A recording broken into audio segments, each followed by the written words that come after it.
Hello, everybody. This is Greg Ryder, CEO and founder of Angel Investors Network, and you are in for a great interview today as part of our Angel Investors News. And for those of you who are new to Angel Investors Network and Angel Investors News, our vision and mission is real simple. Our vision is to build a large online community dedicated to perpetuate free enterprise and capitalism. We believe in the spirit of cooperation. We believe in using technology as a networking tool to help support the success of entrepreneurs and investors nationwide. And our mission at the end of the day is to help entrepreneurs succeed and create wealth. We love entrepreneurs who innovate and just make America and the United States and the world a better place. And through our community of C-level executives, investors, and high net worth individuals, we help provide capital coaching, consulting, prototyping, manufacturing, distribution, mentoring, marketing, and management, basically anything and everything an entrepreneur needs to succeed. And as part of that, we do Wednesdays. I interview people that are in line with our mission and our vision. And today I am super excited because we have Arthur Lipper III on the phone with us. And his resume and his accomplishments are incredible. And he's also online with us. With him is Rob Kramars, and he's the founder of Intelliversity, and they've partnered together to help educate entrepreneurs and investors alike on a new structure of capital formation that's actually been around for decades, but I think there's a different spin on it that we're going to learn today, and I think it's fantastic. And I actually took some wisdom, and I'm going to do an offering myself under what we're going to talk about today. But before I get there, I just got to tell you a little bit about Arthur Lipper. So in the early 80s, I got my securities license, became a stockbroker, bought the firm I worked for, and back then, Mr. Lipper was already a legend in the investment banking world. He literally has been involved in the worldwide financial markets, I think since the late 50s. He's been part of numerous stock exchanges and had memberships on the stock exchange like the New York Stock Exchange, the American Stock Exchange, the Midwest Stock Exchange, the Pacific, the Detroit, the Boston, the Philadelphia. I actually went online and I knew the name. I knew how famous he was. I followed him back in those days when I was real active in the investment banking community. And after doing some more research on him, I'm just blown away and so humbled that he would take the time out of his busy day to share his wisdom and knowledge with us. He's currently serving as an officer or a director or an advisor to at least 15 or 20 companies. He's probably served to hundreds of different companies. He literally has worked and been commercially working and active all over the world, including Canada, Argentina, Mexico, Panama, Venezuela, England, Sweden, Switzerland, Holland, and on and on and on and on. So when it comes to the wisdom of this gentleman and the knowledge that he can bring to us aspiring entrepreneurs and us as investors, I just can't say enough. So Mr. Lipper, thank you very much for taking your time today. And Rob, welcome both of you to the phone call and the interview today. Greg, thank you. My mother would have been very pleased with the introduction. That's awesome. And Rob, are you there with us? Can we hear you? Oh, yes. Thank you. So, Rob, let's start with you real quick.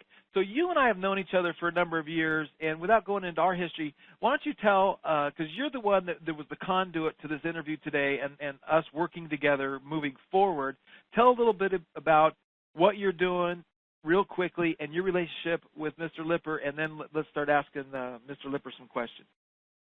Absolutely. Intelliversity is the host of this interview. You're the host. We're the sponsor, as it were.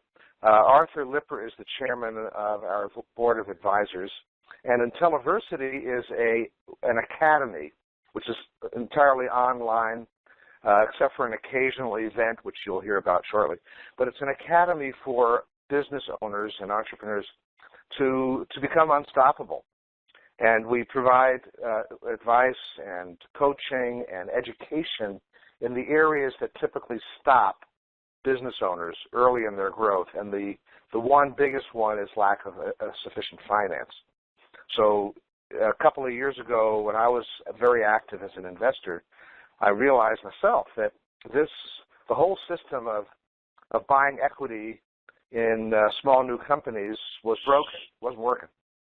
So we began to research and develop a new method. And then we found out recently, like late last year, that Arthur Lipper had already developed this, in fact, taken it much farther than we had. So we joined forces with him. It's been a match made in heaven as far as I can see. And we're very, very proud to have Arthur here with us today to present the actual, how it's done and why it's done and for whom it applies. And the it I'm referring to is revenue royalties, which goes under various names, but that's the name that seems to be most descriptive and is actually copyrighted by Mr. Lipper. So let me turn this back to you to continue the interview. I hope that answers your question. No, thank you very much. No, that's awesome. And I actually read online that it's actually a new security or called the Redeemable Revenue Participation Contract Unit. So will you explain kind of your thought process of why you created this? And you even filed a patent on this. And I'm not sure if it's patent pending or it's been issued, but I'd love to know more about your thought process and the kind of the status of your patent. Was that question directed to me, Greg? I'm sorry. Yep, that's for you. Okay. You're up. Number one, let me say that added to my bio, most importantly, is that I was the owner and editor-in-chief of Venture magazine, and therefore have been aware of thousands of early-stage companies, and of course, I believe there is a commonality and characteristic of many of them, but this gives me an insight that I found to be valuable. The basis for investing in the revenues of a company rather than in the ownership of a company is simply that there is an irreconcilable conflict of interest between outside investors and founding entrepreneurs. It's very simple. The outside investor only buys stock in a company with a view to selling that stock at a higher price at a future date. Therefore, the outside investor is continually concerned with the reported profitability of the company and wants to see ever-increasing reported profitability so that at some point in time he will be able to find someone who will believe that the rate of profitability will be continued and will pay a premium for the ownership interest the outside investor wishes to sell. Now, there are a couple of fallacies in that.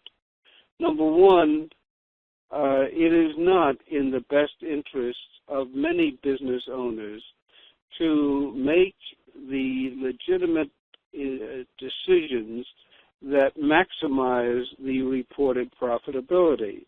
I've owned enough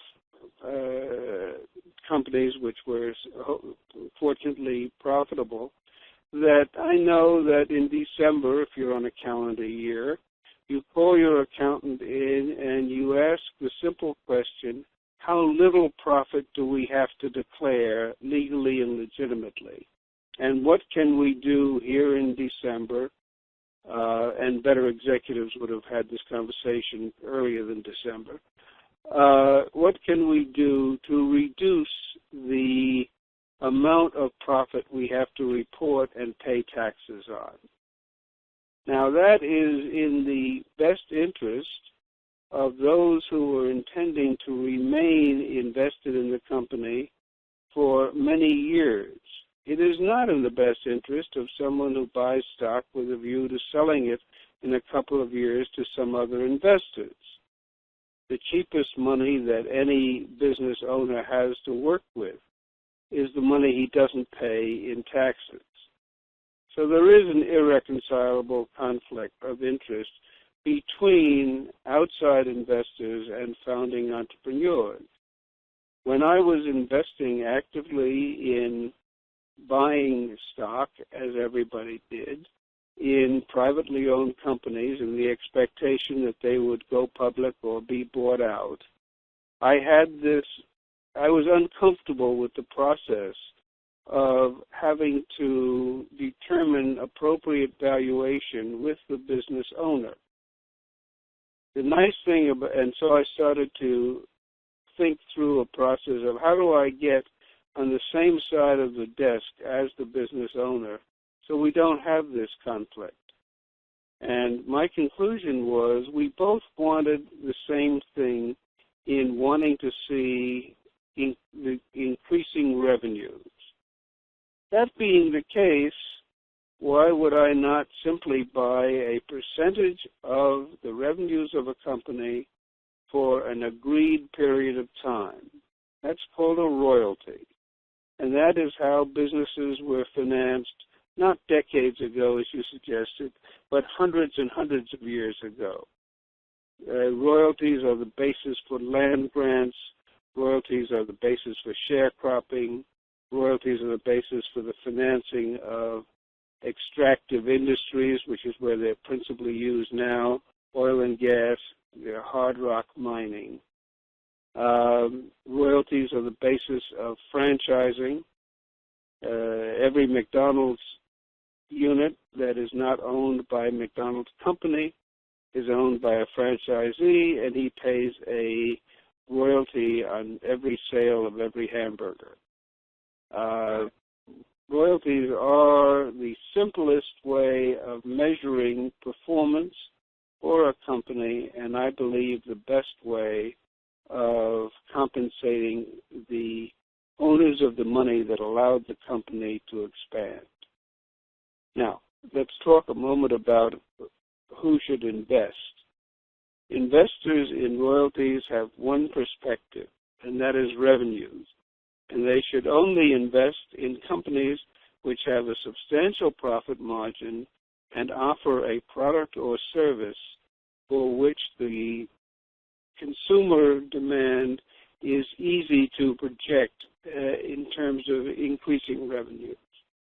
One does not want to buy royalties from a company which has a small profit margin or which is restricted in terms of its growth, such as is frequently the case with companies selling services to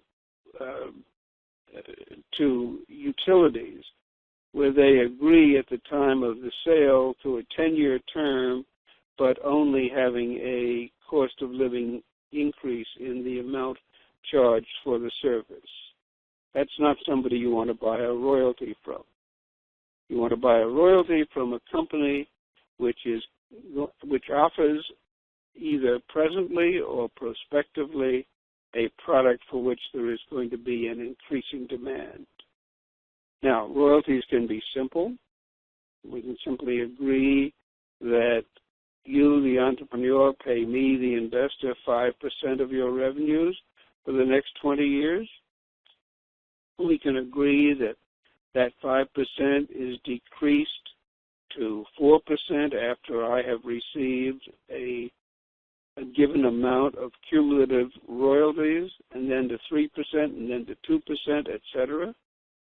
We can agree that in a different form, I lend you the money for 5 years at a simple interest of, say, 10, 12%. You repay that money, and then the ongoing royalty for the next 15 years is 2%, which can drop to 1% after an agreed cumulative amount of royalties have been received by the investor. In any case, the investor is going to want something over a 20% internal rate of return over the course of the royalty payment period. Now, recognize that the internal rate of return is negative for the first 5 to 7 years while the royalty payments are matching the cost of the royalty.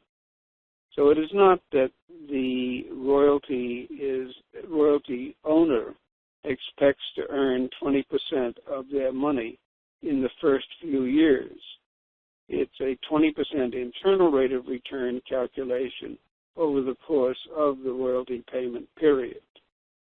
So what we have is a situation where early stage companies should not want to sell stock in their company at a valuation which does not adequately reflect the profitability they are confident in developing in the course of the next 3, 4, 5 years.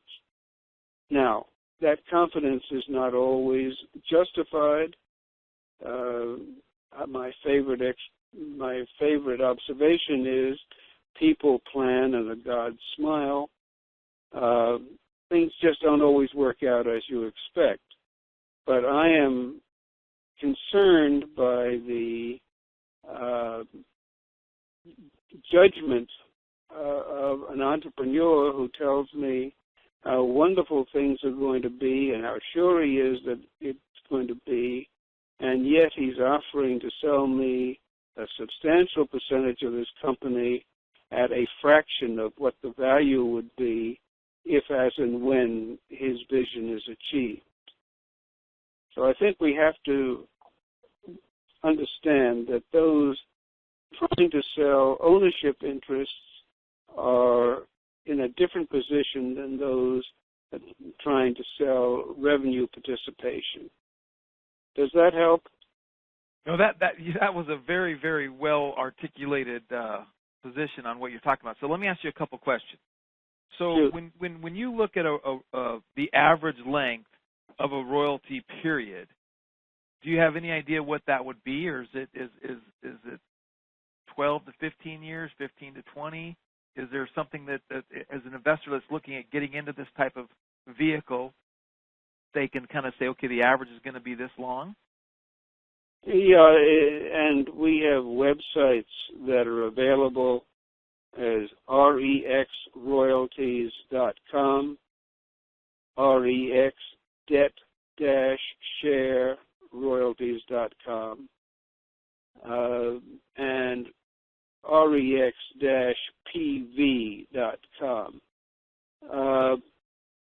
The answer to your question is very simple, Greg.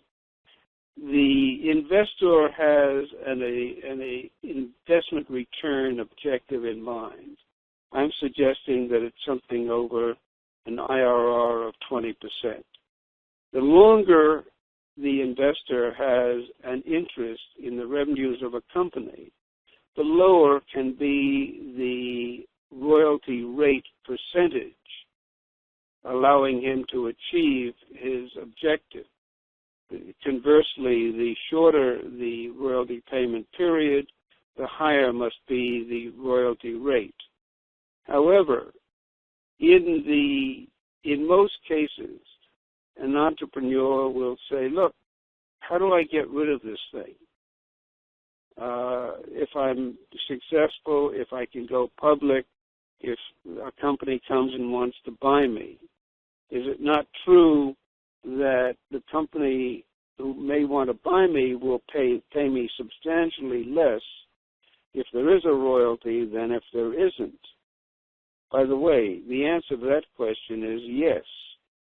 The company will pay less, but you will own all of the company instead of having a diluted interest in the company, which will be the case if you sell stock. So there is nothing magic about 20 years. I use it because I was able to develop a fair royalty percentage rate for a company with a good profit margin using that long a period of time. However, because the business owner will correctly say, hey, as I suggested, how do I terminate this thing? The royalties that we suggest are redeemable, and the redemption level, which can be 5, 10 times the amount paid, including the amount of cumulative royalty payments already received, is the worst case, in that the business owner can directly contact any of the royalty holders at any time and try and buy the royalty back.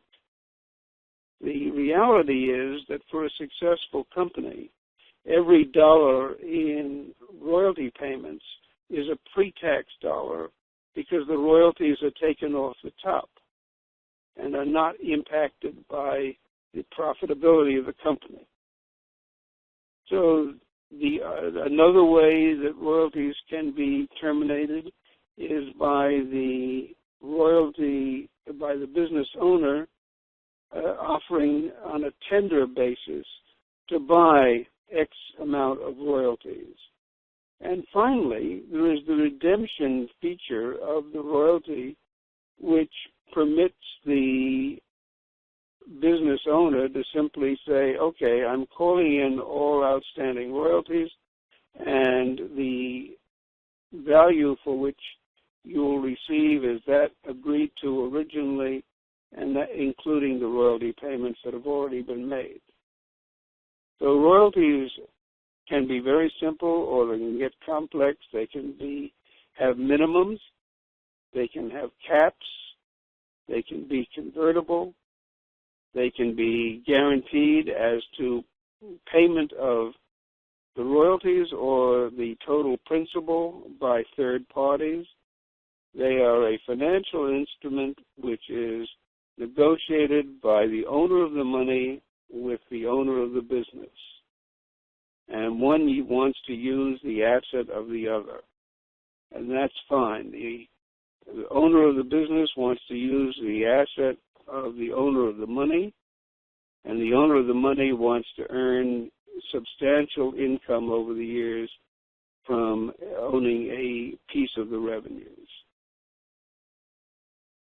Well, it's just fascinating. It's fascinating the way you articulate it. And I was just getting ready to ask you about a conversion feature, because I think that would be another cool thing, too, that, hey, if the company does have the kind of growth rate that we're looking for and has the ability to possibly get bought out or go public with some type of exit where there would be a multiple, maybe that the conversion kind of helps solve that issue, and they can convert and they can kind of share on the upside as it goes further, but it obviously would be at a much higher valuation than it would have been at day one when they originally put the money and invested in the entrepreneur.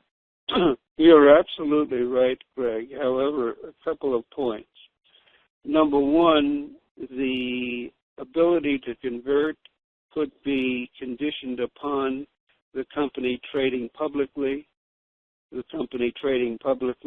at an agreed overall valuation and on an agreed exchange. Also, this highly valuable right would justify the business owner saying, okay, if we make it convertible, then let's not have a 5% royalty, let's have a 2.5% royalty. Right. And so, I mean, that's all a negotiation point, much as a third-party guarantee is a negotiation point, much as having a minimum level of royalty payment. All of the rate, the percentage of the revenues required by the terms of the royalty agreement will be dependent upon all of the other factors. There's nothing different or magic about royalties. There is a balancing process between risk and reward. And as you take the risk out of the equation, then you're also going to reduce the reward. Right. So let me ask you about the mechanics of this real quick. So if I'm an entrepreneur and I'm looking at doing this and I kind of fit the model with, the high profit margins, the good growth rate, that kind of stuff, is the mechanics that you suggest, or with what you're doing, do we do monthly royalty payments, quarterly, annually? How's the mechanics of that work from your standpoint? What's the best way to do that? Okay, well, let me give you a simple answer. In our U.S. patent, as issued a couple of years ago, we suggest that the royalties be collected every day on the receipt of revenue by the issuer of the royalty. So when the check comes into the bank or the wire transfer, however it reaches the designated bank of the royalty issuer, the agreed amount of royalty is deducted simultaneously with the deposit. That's one of the patented features, or one of the elements of the patent. Another is that the company either transfer or the ownership of or exclusively assign to an agent of the royalty owner the critical assets of the company without which the company cannot operate, which are then the agent of the royalty owner then licenses the entrepreneur, the company, to continue to use those assets without charge on an international exclusive basis as long as they are in contractual compliance with their royalty payment obligations. So there is no loss of income or loss of profit having to do with this device, which results in a security assuring contractual compliance. Now, in most companies, that those assets are going to be intellectual property, including the company's name, including all of their trade secrets, etc.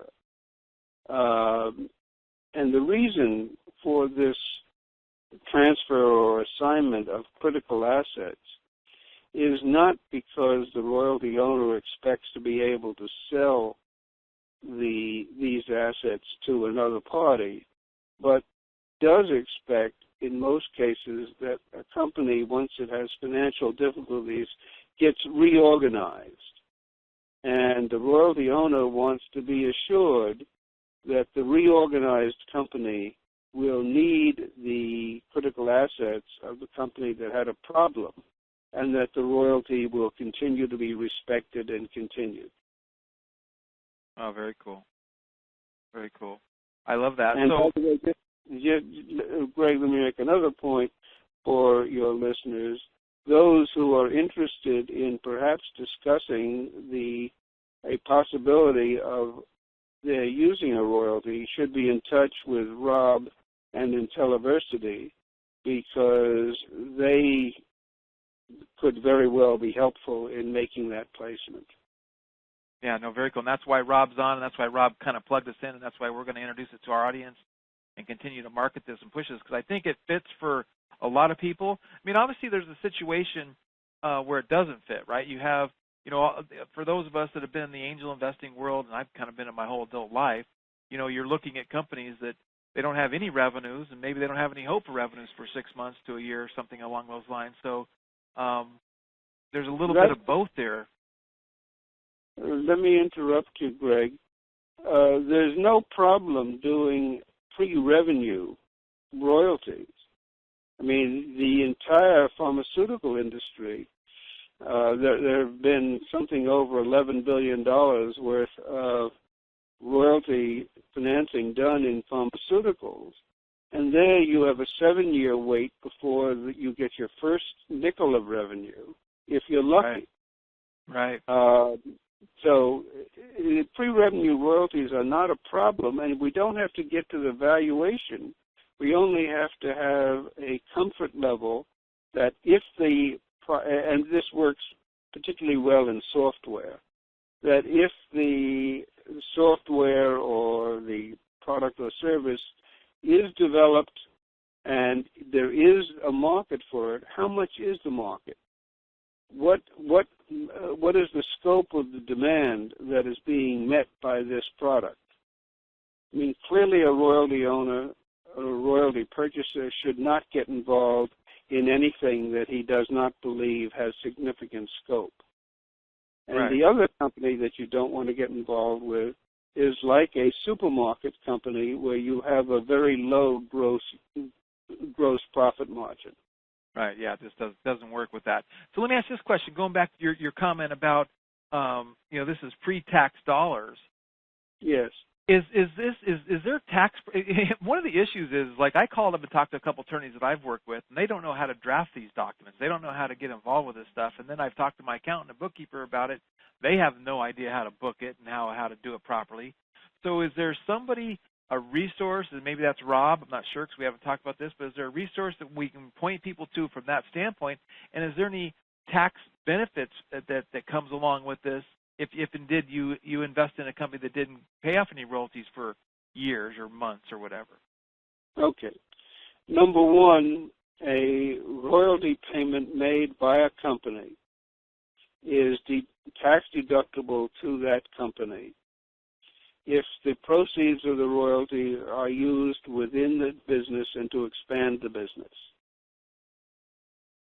I do not believe that royalty payment would be deductible if the owner of the business sold the royalty for $3 million and then played the stock market for $3 million.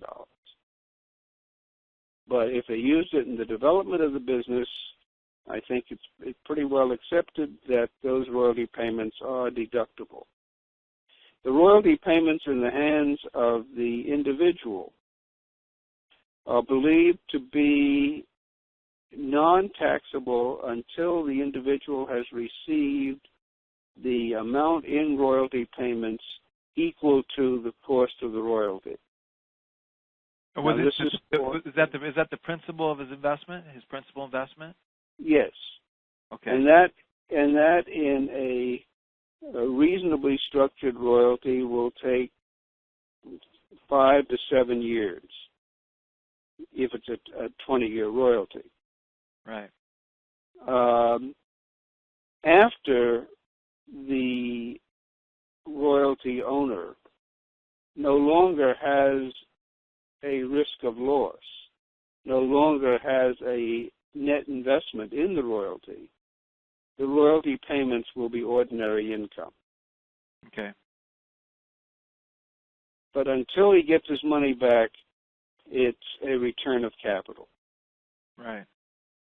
And then from your position, is this actually deemed a security as defined by the Securities Act?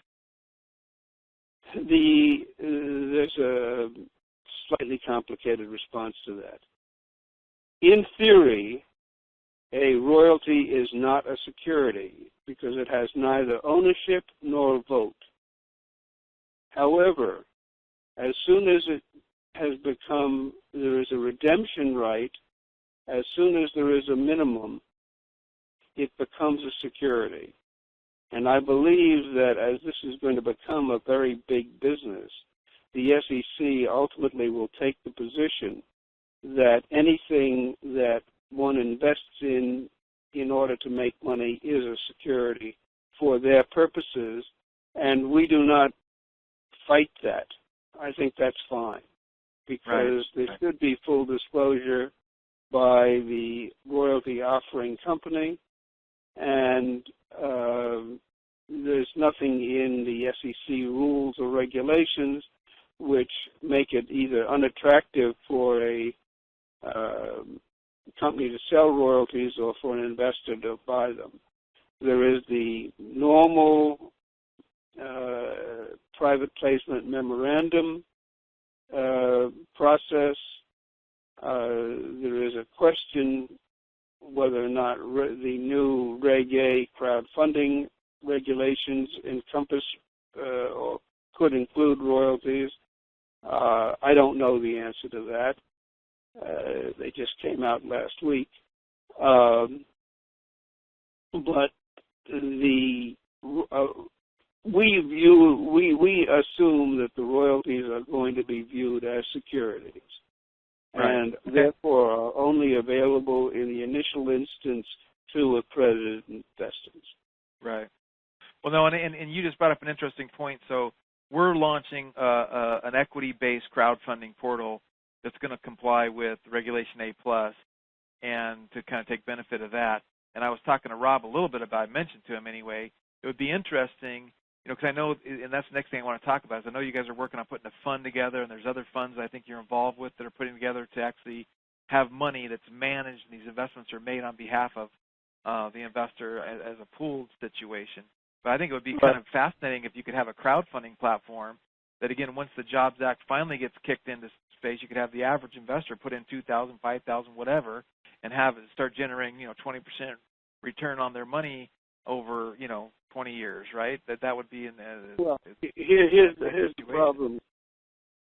And I've been looking into it. It would appear that the average investment by someone using crowdfunding, not to buy a product, but to buy an interest in a company, is less than $1,000.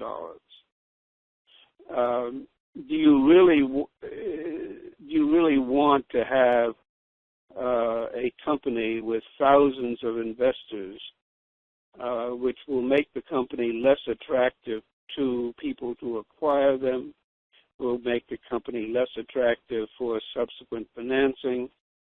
There is a downside to crowdfunding. There's also an issue of crowdfunding companies, or companies using crowdfunding as a device, are not required to offer in tier two stocks voting rights. And do you really want to own a company, own stock in a company where you don't have voting rights? Right.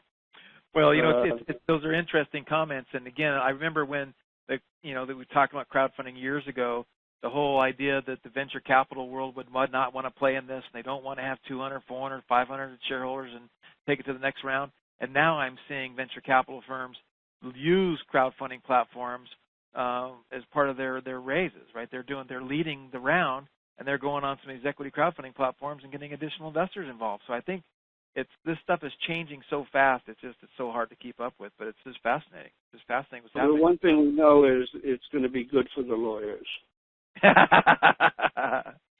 Well, see, to me, I like the idea that the education side of it and the small investor has the opportunity to get involved in what I call the good old boys network. I was born to a really wealthy family. My dad always got the call, and the whole rich got richer thing, I saw it happen before my own very eyes, right? And it's like, if you don't get in that little good old boy network, you never get the call, right? So to give people the opportunity to get in these deals, and anymore, like you said with software, it's so inexpensive for a company to get in the game and start a software company. I mean, my son started a software company with less than $100,000, and it's on rate to start doing $1.2 million a year in revenues with about 80% profit margin. Yep. Right? So it's like, that's the kind of stuff that you can give these smaller investors the opportunity to get involved with. But again, it goes back to what Rob's doing and what we're doing as well, and that's educating and giving people the opportunity to learn so they can make informed decisions whether they want to play this game or not, because the bottom line, it's still a risky game from an investment standpoint, right? Well, it's less risky with the royalties because companies that get in trouble still continue for X number of years, during which they are paying a royalty which reduces the risk of each of the royalty holders. So if you're lucky enough, and I don't say smart enough, I think it is serendipity as a big part of it, to stumble into a Google or an Apple or what have you, you're going to do much better owning the stock than you would owning a royalty. You'll do very well owning the royalty, but you'll own the stock. If, however, you're mortal and invest in a range of companies, you'll have a much better overall experience investing in revenue-sharing royalties rather than minority ownership, because you know that the ownership is going to be diluted as the company grows and needs more money. Right. Not all companies are in software with that sort of a profit margin. Right. No, you're right. And again, the numbers don't lie. The Kauffman Foundation, which you're probably familiar with, and they were involved with a study that when you can diversify your portfolio into 12 angel investments, your chance of return is 2.6 times better than if you invest in anything less than 12 times. And the more investments you make, the more likelihood you're going to make a good return on your money. So it's all about diversification well, in the royalty funds that we are advising, we believe that there should be a 5% maximum exposure to any one issuer, because there's no question that, particularly as you use an increasing quotient of pre-revenue companies, that you really want to have the diversification, and that's something that is difficult for individuals to manage themselves, which is why we believe that there will be a plethora of, not a plethora, but there will be a great number of royalty income funds in the next 2-3 years. Yeah, very cool. So let me ask you this question. So how can we help support, like what's your vision as far as how people can, listening to this, what can they do to help support? I know you already mentioned a couple websites, and Rob, if you want to jump in too, how can we support what you're doing and help what you're doing? Well, I can answer that question if you'd like. Go for it. Rob. Arthur mentioned a number of points that need more information, I would imagine, as a listener. He mentioned the online calculators that he and his firm developed, such as rexroyalties.com, and there are 2 others, which need some, you need to know where they are, you need to know how to use them, how to apply them. He mentioned a number of terms or elements of revenue royalty agreements, such as minimums and maximums and redemptions and guarantees and conversions and so on. So you get into some detail. The devil's always in the details.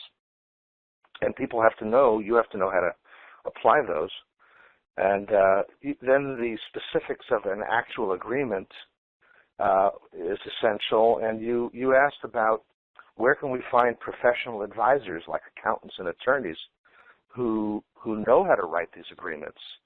And we do have a list, and we do have sources for those individuals who have now experience in writing these, as well as some templates from that real companies have used. In other words, examples of real agreements. So we wouldn't advise that you pick up and copy somebody else, because everything has to be individualized. So use an attorney, but you can get a better feel for it by looking at what other companies have done. And then you have questions relating to the actual sources. These are a growing number of funds that are offering revenue royalties, as well as individual investors. So to make all of this information available, IntelliVersity has organized 2 programs. One is the Revenue Royalties Summit, which is April 19th and 20th, coming up in 2 weeks. It's a Sunday and a Monday. And then following that, a month later, is the Revenue Royalties Mastery Program, which is a series of webinars that cover, 12 webinars that cover very quick, in 1 month, everything you need to know. The combination is what you need to get all this information, and also to meet the actual players, to meet Arthur, myself, a number of investors, a number of experts. That would be at the summit. So we're inviting you to register for the Revenue Royalties Summit by going to a certain website.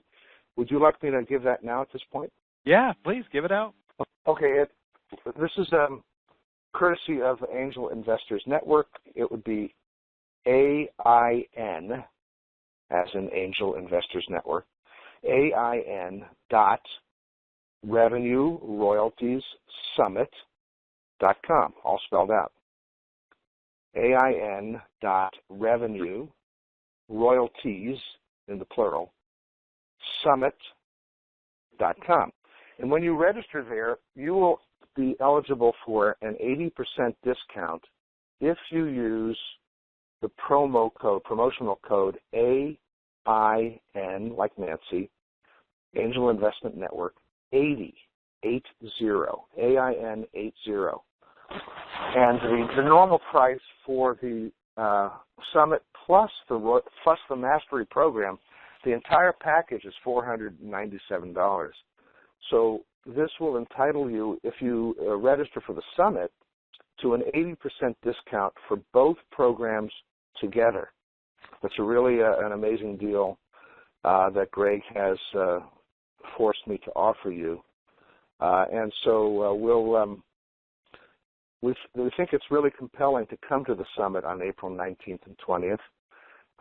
But even if you can't make that, you can still attend the Mastery Program webinars by registering before the summit. So do it right away, do it now, and take advantage of the discount and the chance to meet Arthur and investors and learn the details. No, it's I think very, that answers very your cool. question. Mm-hmm. No, it is. It's fascinating. And then obviously through Intelliversity, which give them that website, Rob. Intelliversity's website? Yeah. Okay, intelliversitycampus.org. So we are a 501c3 nonprofit. Intelliversity, INTELLIV like Victor, ERS like Sam, ITY, intelliversitycampus.org. And then from there, you can get right and directly in touch with Rob and what's going on. And there's even more information about the events, and there's testimonials and all kinds of great stuff. I will be at the event, and I did ask to get a discount to all of our listeners and everyone involved with the Angel Investors Network. And I know it's kind of short notice, but then the 12-week online course it will be recorded. So not only can you watch it and as they launch it, but then if you want to have it as a recording to review over and over again, it's my understanding that will be made available as well. Yes. So this is fascinating stuff. And again, here's what's cool about this is, we have a legend on the phone with us who has done more for, very few people on planet Earth have the experience that Mr. Lipper has, but he wants to help entrepreneurs. He loves the whole idea of free enterprise and capitalism and helping the capital formation. And as Rob said in the very, very beginning, there's definitely parts of our capital formation that are broken, right? And with what our country's doing, it's all about getting out there and sharing this information and telling people. So I'm asking you listening, not only think about this for yourself, but think about who can you send this to, who can you forward this to. Share this interview with your friends and your people that need to hear this, because this could change somebody's life. And let me say this one thing, and Arthur, you can comment on this after the fact. So everyone's heard the term trickle-down economics. I have this idea that I perpetuate called torrential downpour economics. And I have two stories that relate to that. One is I raised the original seed capital for Home Shopping Network. Right now it's a multi-billion-dollar conglomerate. And you think about that, originally $600,000 that I raised for those guys in the early 80s, how many jobs that created. And you think about the jobs, think about the shipping, the manufacturing, the parts, the components, the TV, the advertising. It's millions and millions and millions and millions of jobs have been created because I believed in a guy and we raised him some capital and back in those days. And then you fast forward that to all the young crowd who go, I don't even know what Home Shopping Network is, right? Or I don't remember those days. And you think about the Apple, right? And the Apple phone. That phone, as successful as it was, you could also make you could maybe make a case that our economy would really be hurt if it wasn't for that one phone, because the torrential downpour economics that was created by that phone of all the iPods and the EarPods and all the accessories and the phone apps and the app business and the millions and millions of jobs and parts and shipping that's been created because of the success of that phone is what it's all about. So by us investors investing in entrepreneurs, this is what we hope to happen, right? It makes a better life for everybody. So with that being said, Mr. Lipper, thank you very much. If you have any last comments, you can go ahead and let's wrap it up, and we'll let everyone get back to work. Yeah, my comment, Greg, is I look forward to meeting you on the 20th in Santa Monica, and as many of your listeners as can come, because I think that it's going to be a very worthwhile experience. Very cool. Thank you very much. Can I repeat the website one last time because it's long? Yeah, please do. Yeah, AIN like Nancy, Angel Investor Network, AIN.revenueroyaltiessummit.com. and use the promo code AIN80 for your 80% discount. We hope to see you there. Okay, well, thank you very much. Go ahead. Let me just add one thing, Greg. Anybody who wants to email me directly, they can do so at artlipper, ARTLIPPER, gmail.com.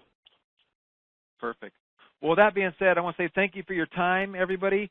We know your time is valuable. We know that our goal is to constantly provide value and insights and information and wisdom to help you succeed and get to where you want to go. So this is Greg Ryder saying thank you very much for joining us at Angel Investors News. We appreciate it. Until next time, do what I do. Wake up every day with an attitude of gratitude, and then tell somebody you love them, and I promise you'll have a better day. Signing off, everybody.